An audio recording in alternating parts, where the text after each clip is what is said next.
is Esther Wajiro Derito? When I was in my mother's womb, who was that Esther? And that is what I would ask women to do, to go back on their drawing board. If you have not confirmed who they truly are, and it's a journey, it's not an activity.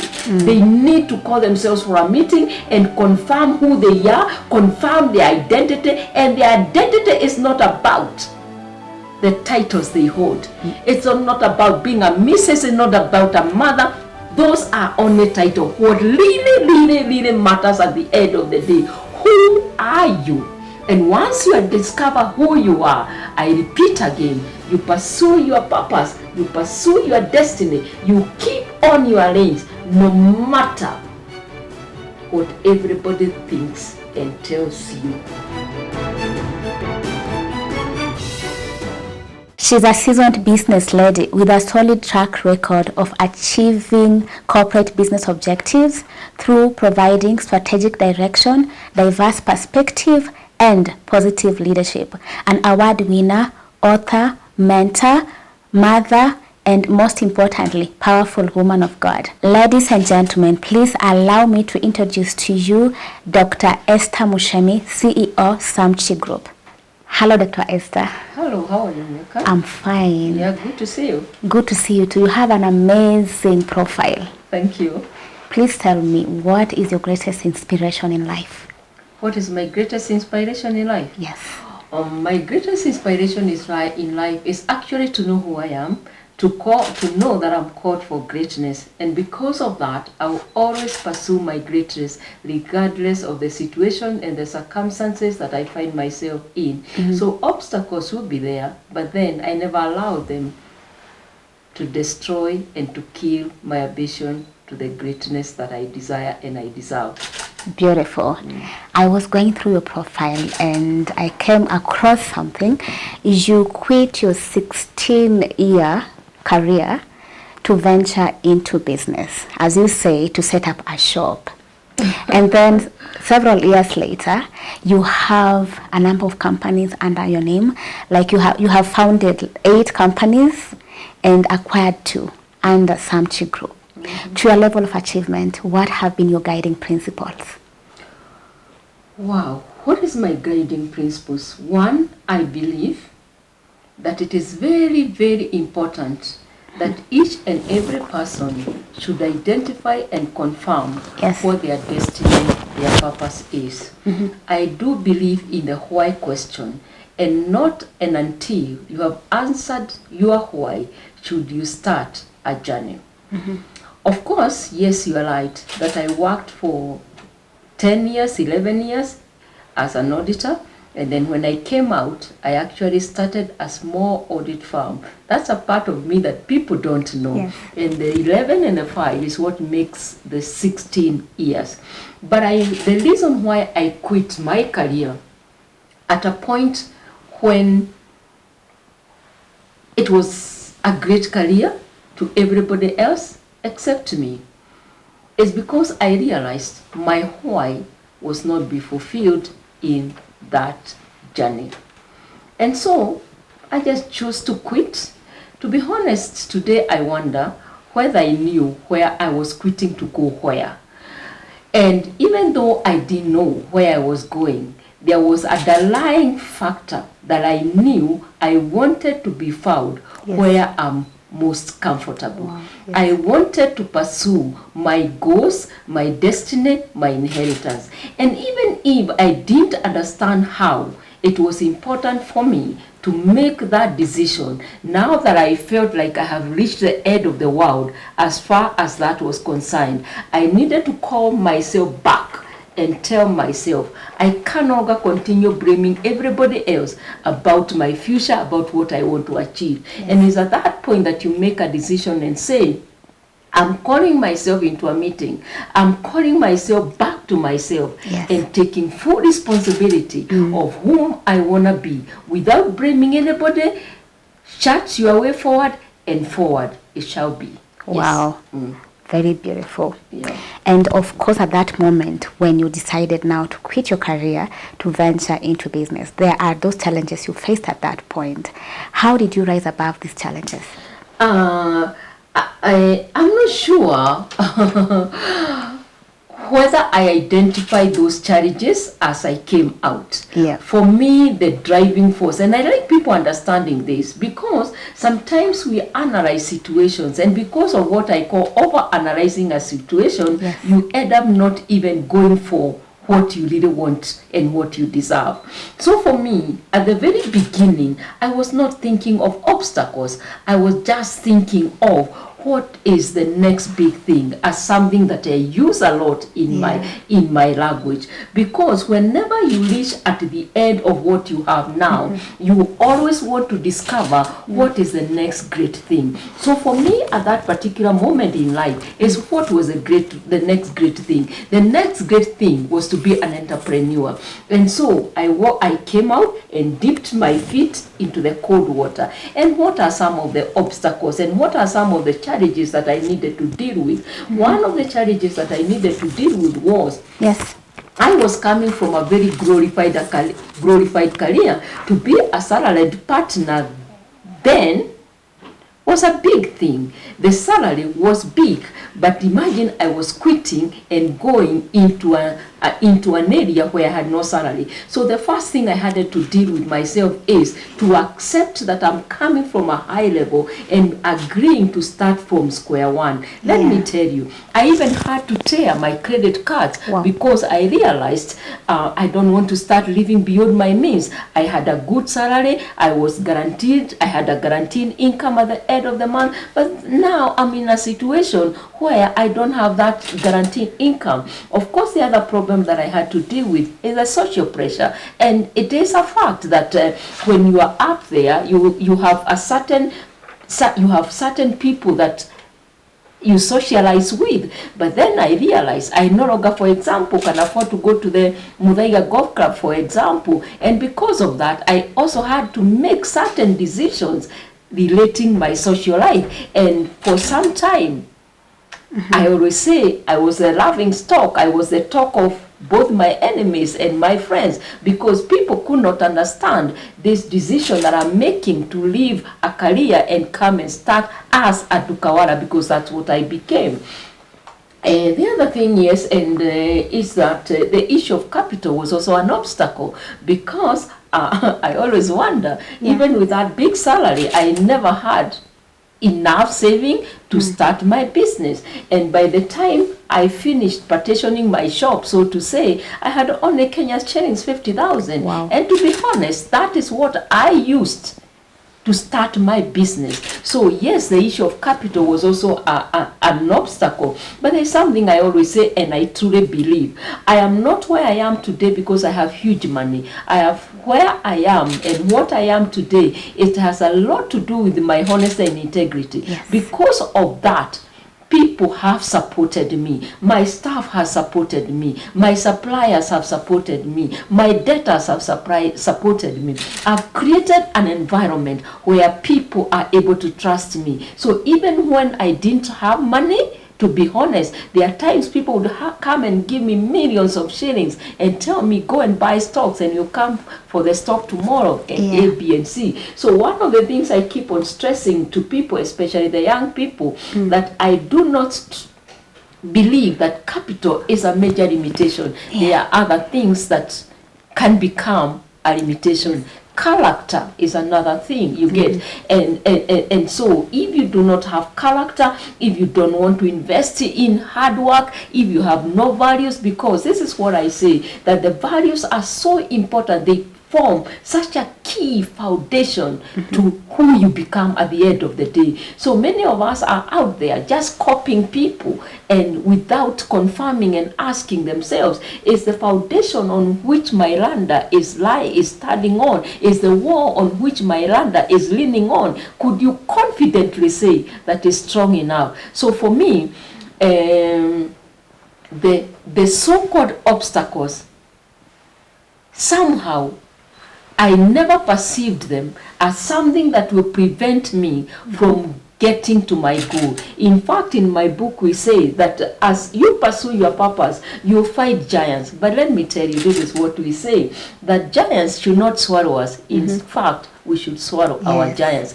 And with that mental attitude with that outlook towards the obstacles, I can tell you, no mountain is big that cannot be conquered. And that is my philosophy in life, that yes, problems are there, yes, obstacles are there, but I will recognize them and internalize them, and immediately I identify them, I will start looking for solution. Indeed, people have nicknamed me, what is a solution? Because that's always a question that will come out of my mouth when I'm faced with a challenge, when I'm faced with an obstacle. Wow, you have highlighted very important things that we overlook about values, character, and most of the time, as you have said, it's not about finances. You can have the finances, but if your character or values are not there, you not go far. And then I noticed something when I was going through your profile, that you had people that you looked up to, like Richard Branson. Oh, absolutely. Yes. Do you feel like anyone who is aspiring to succeed should have somebody they look up to, like not borrowing everything, but learning how they did things? I think it's important, and though I feel today that the idea of mentorship is actually being exaggerated, because this is what I asked myself when I was really growing up. Yeah. I did not have mentors as we know them today. Yeah. However, the way we dealt with ourselves on a daily basis, there was some mentorship. Those conversations that your auntie used to talk to you, those things that your grandmother used to tell you, and remember what we say, that a child in the village was brought up by everybody. That is a sort of mentorship that we used to have. However, there's one thing, and it's a pity that today it looked like it has been crucified, because when we were growing up, we strongly believed that education was the answer to everything. Yes. We believed that the only way to get out of poverty was through education. Yes. And why was that? Because we could see people coming from a very poor background, and once they finished their university education, they could come back to the village and they could transform the village. And we desired to come out of the village life because it was not an easy life. So I guess those were the indirect mentorship that we were getting. But today I do think, and I've said this in my book again, that the journey that I've walked for you, the journey that I've walked, I desire that you look at it and let it be a lesson to you. The stones, the thorns that have pierced me, now that I've walked the journey, if you follow me, you can learn from me. Yeah. So it is very important, yes, that you have people that you look up to, because it makes your work easier. Having said that, the responsibility still rests on you. You cannot go blaming everybody and nobody that this is not why you are successful. You need to realize and to recognize that success comes from you, and it's not until you internalize the success that you want to have that you can actually get that success. Then, having said that, I have seen a lot of young people looking out at people and for people that I wonder, what do you have in common with such people? Because I always say, if you want to follow me, you must also know, one, you must know my journey, you must know my why, you must know my what, you must know my how. For argument's sake, if you want to be that, I don't want to name somebody, that person whose moral standard is not right. If you take such people to be your mentor, the question you want to ask yourself, are you willing to do exactly what they do? Because what exactly they do is what has given them the perceived success. If in the journey of observing that person, you actually identify that there is something that you not want to copy, then that may be not your real perfect role model. And I'm also in agreement that you can have multiple role models depending on what you want to look out at any particular moment. But people must have the wisdom. They must have the discerning spirit, as I would call them, to confirm, do I truly want to be like this person? Because again, that is what is destroying many young men and women, because they are looking at people who do not totally role model for them what they want. And I call out people like us like me, that we need also to come out there and release ourselves so that people can learn from us. But let me repeat, it rests on the mentee to look out for the mentors. That's it. Wow, Yeah. beautiful. And of course, to your level of achievement, you're the CEO of Samchi Group, an umbrella of 10 companies. There are routines that you abide by.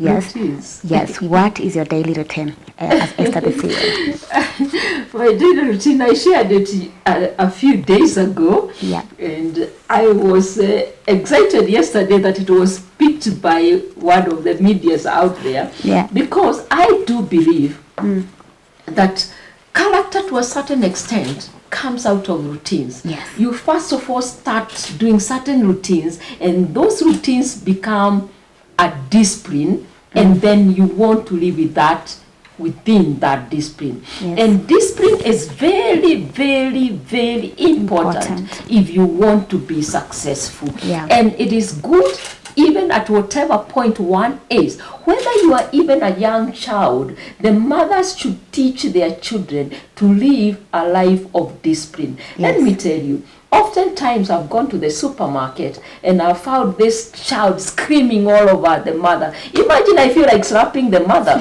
because I'm wondering who is leading who here now. Yeah. Because it is sometimes so small things. When you fail to give discipline to a child when they are small, sometimes I dare say, even when the child is in the stomach, there are certain disciplines that you may pass because of the way you behave. For example, if you are drunkard and alcoholic and I don't know what child you bring out, because what you are doing will actually affect that child. So yes, I have daily routines, and I guess that's where what you're asking. Yes. But outside even the daily routines, there are certain things that I do that look like almost a robot. For example, I'm very organized. Yeah. I am a diary person. Wow. For you to get me out of the diary, that would be very difficult. So my daily life is very, very, very organized, even as a CEO. My meetings are well coordinated. That's why I have 3 PAs that support me. Wow. My even to get this interview, you notice that it had to be very organized. The Yes. first day you came, I told you I'm not ready for it. Yes. Because I'm not going to give mediocrity to you. Yep. Because I believe in excellence. So that's how organized I am. So to go back to my daily routines before I get to my office, because the office then becomes another routine altogether. I wake up in the morning between 4:30 and 5 on weekdays. Weekends, yes, I will sleep a little more. Then there are certain things I do in the morning. I'll do my meditation, and when I talk of my meditation is I'll pray, I'll worship, and I'll read my word. It's important for me. And let me tell you why some of these things I speak out are important. Because you may think that my success is made of one thing. It is not. And if I don't tell you, for example, that I do believe and trust in God in making myself a success, because the word tells me it is He who gives me knowledge to create wealth. If I don't tell you that bit of me, I'll not be telling you the whole truth, because there is a spiritual element that gives me a certain comfort even as I'm pursuing my entrepreneurship journey. So yes, I do that. I take my water in the morning. That's the health aspect of it. I do my exercises in the morning. I'll make a mental note of how my day is. That is actually planning my day. I'll then dress up for the day. And yes, I take time to dress up for the day, because if I don't feel good about myself, I don't come out there, because it's part of what motivates me and gives me energy.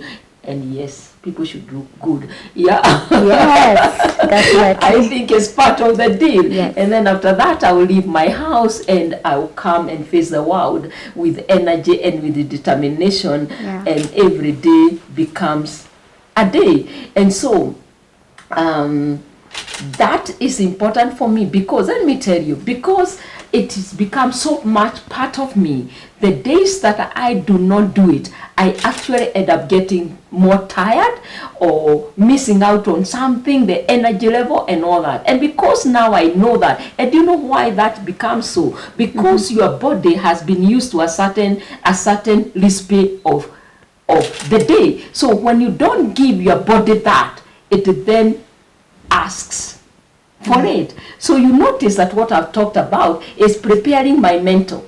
That's why I said I'll take a mental note, and I want my mind to be settled so that when it is settled, it will think properly. I've talked about there is an element of health. That's why I do my exercise. That's why I take my water. That's why I take my breakfast. Yes, I didn't say that I also take breakfast. Many people don't take their breakfast. Yeah. So I'll take my breakfast because I know it is a good way to start a day. Then you notice there is also a spiritual element. Yes. With all that combination. Yeah. You have no choice but to be successful and productive during the day. Definitely. Yes. And there's something else. You started your entrepreneurial journey in 2000 when you founded Samchi Telecommunications. And up to this point, how has your journey been?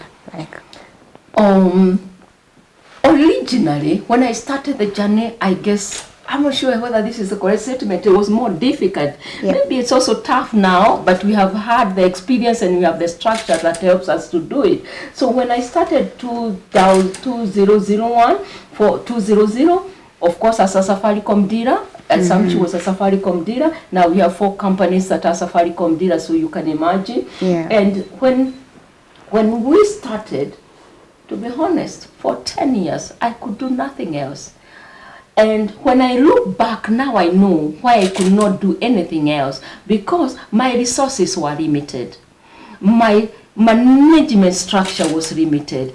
It was about me and me and me. There was a time I was the finance manager. There was a time I was a sales manager. I was a CEO. I was everything. Surely, it's only so much that a human being can handle. And also the resources. There's one thing that I always say. You need to focus your resources and your energy on the one goal that you truly believe should be a success. What we find today, many young men and women and even people older, is that they are doing a matatu today, tomorrow they are doing a saloon, the other day I don't know what they are doing. And I keep on wondering, how do you balance all these things? So for me, my greatest secret then was I was focused. And by the way, focus and consistent is one of the values that we treasure a lot. So when we set up ourselves on a path, we will remain on our lane until it is successful. We do not encourage meandering. And in the unlikely event that it doesn't become successful,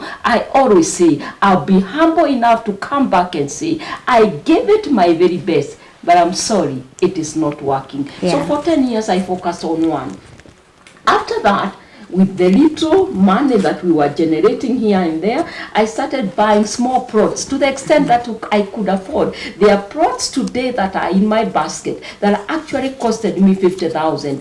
There are plots of property in my basket that would costed me 100,000. Now they are worth millions of Kenya shillings. What people don't appreciate now when they see people talking about who you are and giving you figures and what your wealth is that this has been built over time. It is not something I woke up one day and found myself there. So after the first 10 years, I was able to do a little real estate here and there, and now we are in city center. I thank God that we will be able to acquire property in the city center.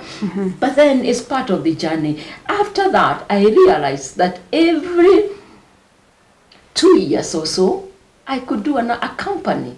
And now I'm saying that because I look back. Before then, it's not that it was planned, but now I look back and I understand why. Because my resources were becoming better in terms of even banks could give me loans. When I started, no bank could give me a loan because I did not have a security and I was not credit worthy. But with time, I built that, and so now banks are my friends. When I am not ever shy to go and reach out to them and tell them I have this project. So for about 4 companies or so, I was doing them within those sort of time differences, and then I realized I can do in 6 months. So these days now, right now, last 2019, I think we did 3 companies in 1 year, and Right now, I can tell you, I have 4 companies that are on my desk. I've not decided whether I'm going to invest, but there are 4 ideas that are on my desk.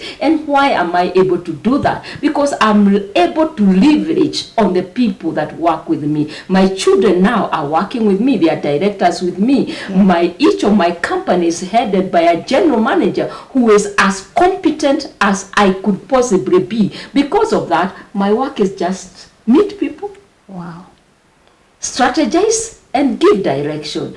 And it's not until that you are there that I would then give assurance and confidence to the people that then you can diversify. And indeed, diversification is very important. But the how you diversify, the when you diversify can make you make it or destroy you. Yes. It's up to you. Yes. Yeah. The next question I want to ask is about your book. Books. Your book, and My book, yeah. yeah, I wanted to read something. It's from Give Me My Mountain. You say that there is no mountain that is higher that you cannot climb. You get. So it says, I wrote my story to stir your spirit to the unsettling point, after which you must go after your dream with the ferocity of a lion hunting its prey. You have to rise to the place where you can no longer be discouraged. At that point, the voices of distraction are so faint that they cannot be heard because of the volume of your positive thoughts. Success requires courage. It is not for cowards. Quite a powerful introduction for your book. Yes, right. Please tell us what inspired the book, Give Me My Mountain. What inspired the book? Oh. Again, it was a journey. Yeah. And a journey coming from a simple truth like this.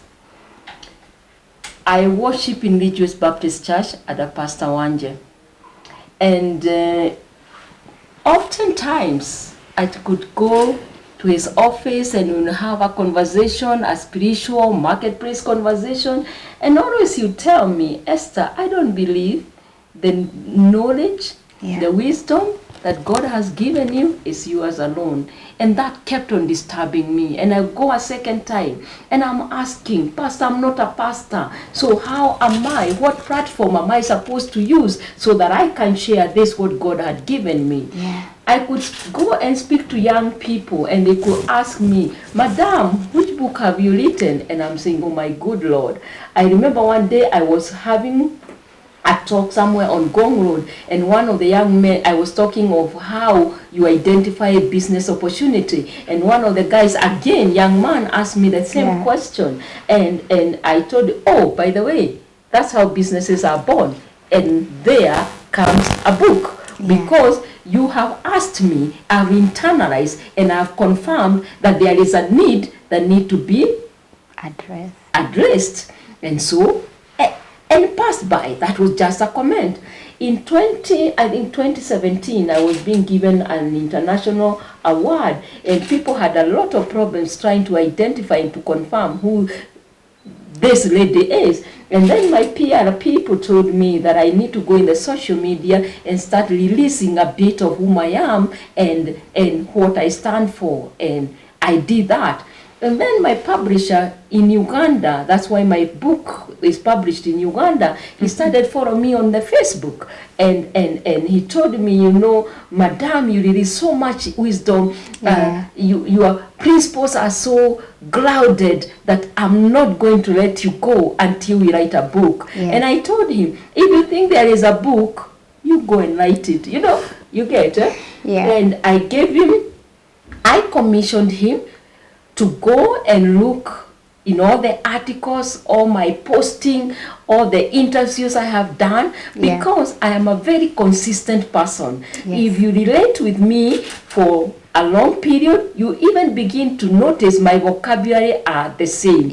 I approach problems more or less in the same way. So if you follow even on my Facebook, you begin to understand and to feel me. So that's how the first draft came. That the guy brought a lot of information from out there. And so when I sat with the book, with him then, one thing I needed to do was to make sure the language is totally mine. Yes. The other thing I needed to do is to allow people to feel me. Because one of the things that I have said is that as you read this book, I want you to feel like you are seated next to me. Yeah. So I then worked on sentence, paragraph, page by page, and brought up the book. So what was my desire and what really motivated me? That I was looking for a platform that I can use to share what God has taught me, the lessons I have learned without becoming personal. You notice my book is not a very personal thing. It's like people, I throw in lessons even without knowing I've thrown in the lesson. Yeah. Because I've wanted to be as genuine as I can be. The situation, the circumstances I have, the problems I have solved. I want you to get into my world and actually feel the problem as I give you the answer. And then I am reminded of of David. You remember the David? When he had come from war and he thought he had done a great job and he thought he has led the people to winning a great battle. And then when he comes back, they want to stone him. And you know what the Bible says? David encouraged himself in the Lord, because there comes a time when nobody can encourage, even you, you are unable to encourage yourself. But there is one hope and one thing that keeps me confident, that the Lord God is with you all the time. And that makes a lot of difference. Yes, He's always with us. Yes. And indeed, your book is inspiring men and women alike. In fact, when I was having this guy called Gabriel Dinda, the CEO of Writers Guild, who was telling me, tell Madam Esther, Dr. Esther, that I've read her book and it's powerful.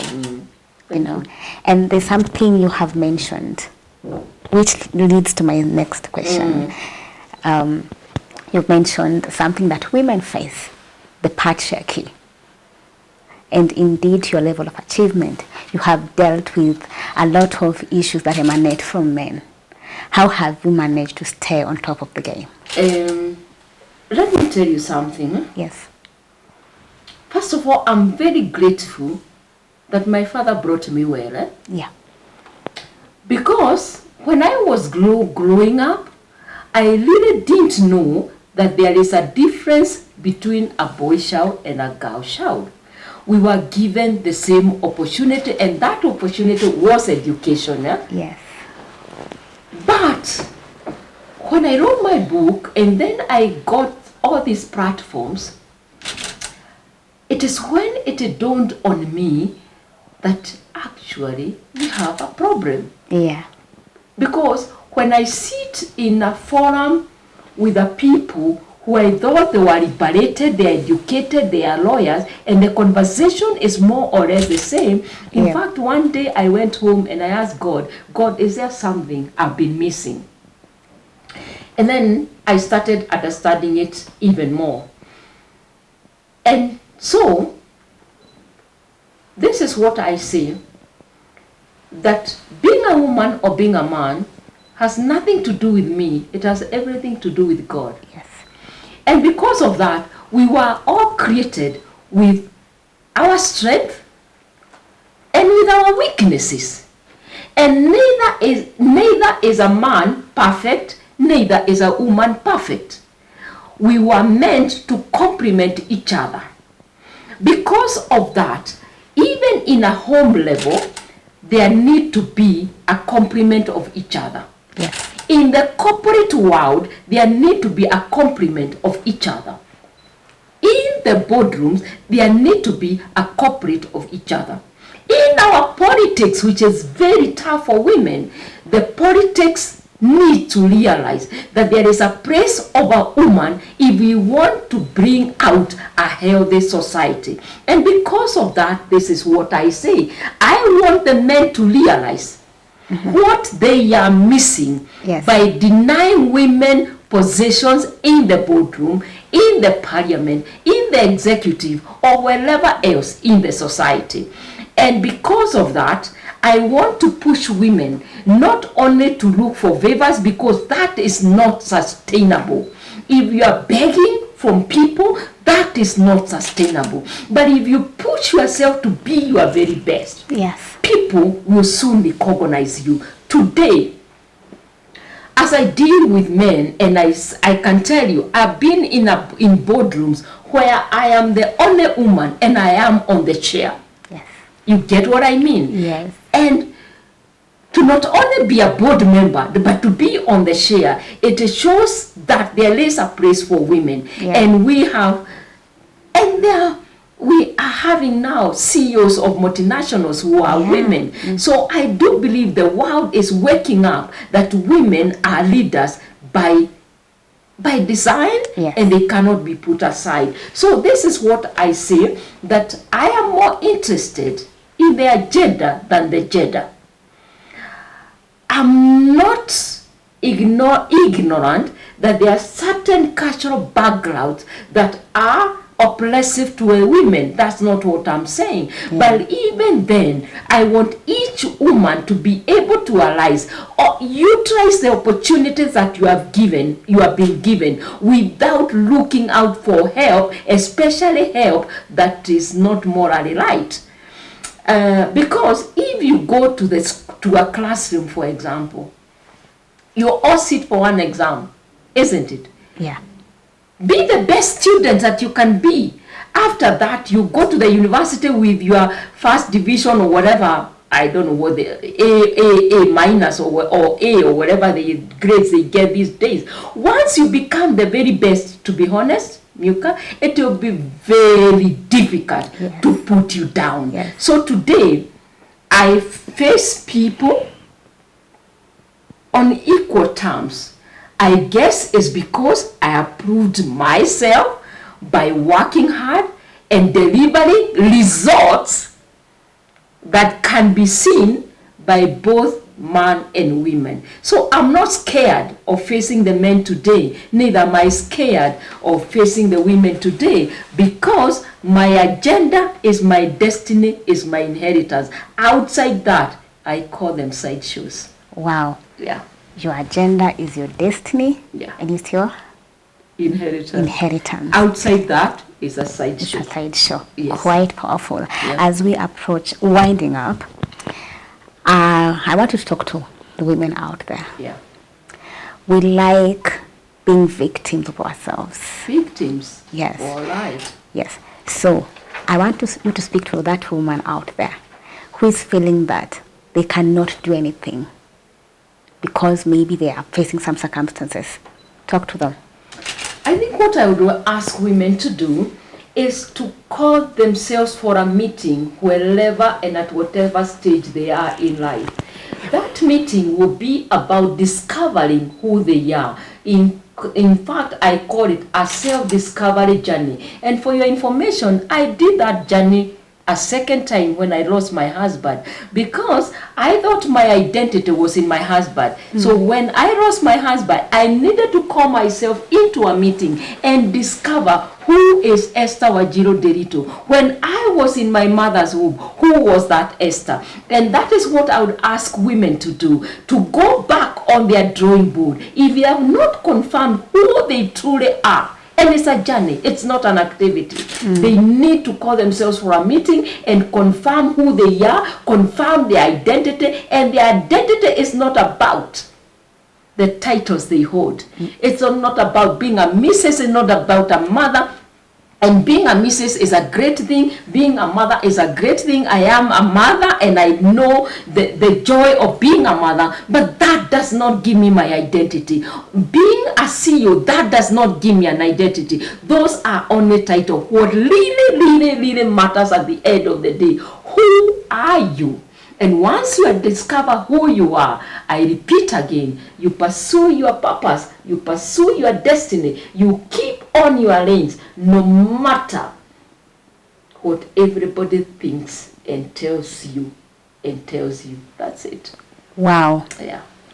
Thank you so much. You're really an inspiration. I'm so inspired. And I know that women and men alike out there will be inspired. Thank you so much, Dr. Esther. You're welcome. Keep doing the great things you do in society. You're and welcome. the reward of God is there. Oh yes, it will It's definitely be there. Oh my, yes, it will definitely be there. Yes. Because you see, the Bible says, never tire of doing good. Yes. Because God is the rewarder of man. Yes. Yeah, you get. So sometimes you face situation and you wonder where the reward will be. You are giving it your very best and you can't see even the reward. But imagine, this is what I tell people. Yeah. Even me, I'm waiting to be rewarded. Yes. As much as I'm an employer, as much as I'm a CEO, there is one who rewards every man. Yes. So don't give up just because men don't recognize you. Don't give up just because people don't notice you. Yes. If you consistently do what is right, and this is what I believe in, the world has no choice. It will notice you. Yes. Yes. Thank you so much. Yeah. Quite a powerful and inspiring story from Dr. Esther.